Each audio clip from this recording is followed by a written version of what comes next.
Well, it's another kick in the tits, isn't it? Another disappointment. More points dropped. We allow Aston Villa to come back into this one. 2-2 is how it ends at the carpet. Let's get into it.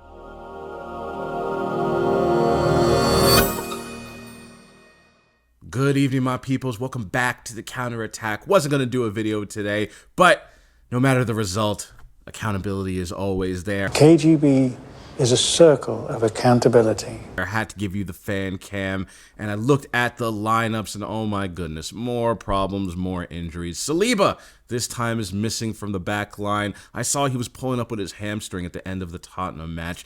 Looks like he is not past fit, so Partey will go back into the right back spot. Timber is where Saliba should be. Everyone else, Marino starts as well.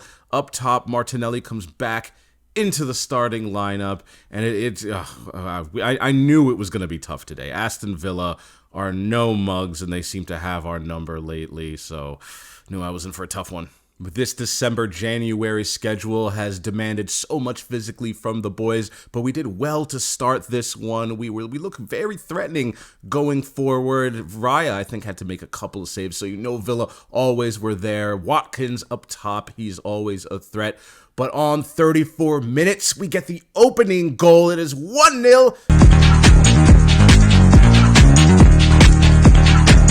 to the Arsenal, and Marino does well to find Trossard down the left-hand side. He does well to beat, I think, Manny Cash it was. Sends it across. Martinelli's on the end of it. Gets it past that Argentinian Emi Martinez. And it's over the line, 1-0. We went into halftime only up 1 goal, and I knew we would need more than that. Second half comes around, and we get the second on 54 minutes. Now I'm feeling so much more comfortable. This time it's Kai Havertz. Oh, sweet King Kai, 2-0. I'm feeling very gleeful. Are you? All right. To the Arsenal, and Trossard again. Having a lovely, lovely game. You just never know with this guy. He blows so hot and cold, but he gets down the side of Matty Cash again, has that boy on toast, sends it in with his left foot, and Kai Havertz does well to finish first time. Past Emi Martinez, 2-0, and the smile was starting to creep back onto my face. On 60 minutes, when it started to fall apart, Thomas Partey, what are you doing? You got to get closer to your man. He doesn't close down Digne. Digne sends in a cross right onto Tielemans' head. It's 2-1. He said he felt like he was in the Twin Towers on 9/11, just waiting up. They cut our lead in half, and oh boy, you just knew it was coming. Aston Villa are a very dangerous team with Watkins, Morgan Rogers, Tielemans, all very good players. You cannot give these people a sniff, and with this makeshift defense, because that's pretty much what it is, they capitalize on some slack defending from Thomas Partey, 2-1, and I am starting to panic. Up until the second half, Matty Cash was having an absolutely horrendous game, but of course, he turns it around, and on 68 minutes, he sends an absolutely peach of a cross in right onto Ollie Watkins, who was suspiciously wide open. And I was thinking to myself, why would Ollie Watkins, one of the best poachers in the box, one of the best forwards in the league, be wide open in the Arsenal box on 68 minutes with us only up a goal? And of course, it is again Thomas Partey slack defending. I have no idea. He's like, I don't know if he's trying to set the offside trap. He kind of goes like out, then in. Watkins is wide open, and to be fair, he finishes very well off the underside of the crossbar. 2-2, and I am fearful that we'll lose everything at this point. After Villa got their second goal, we did turn up the pressure and the intensity, and we almost got one on 87 minutes. Marino hits a volley off the ground, and on first look from a couple of the angles, it looks like it deflects in off Kai Havertz's abdomen. And I was adamant that how could VAR check it that quickly? Because it wasn't so obvious. The call on the field was goal, and the VAR checked it immediately. And from multiple different angles, it looked like it may have hit his forearm. It definitely didn't hit his hand. It might have hit his forearm. I thought from the straight at it angle, it went in off his abdomen.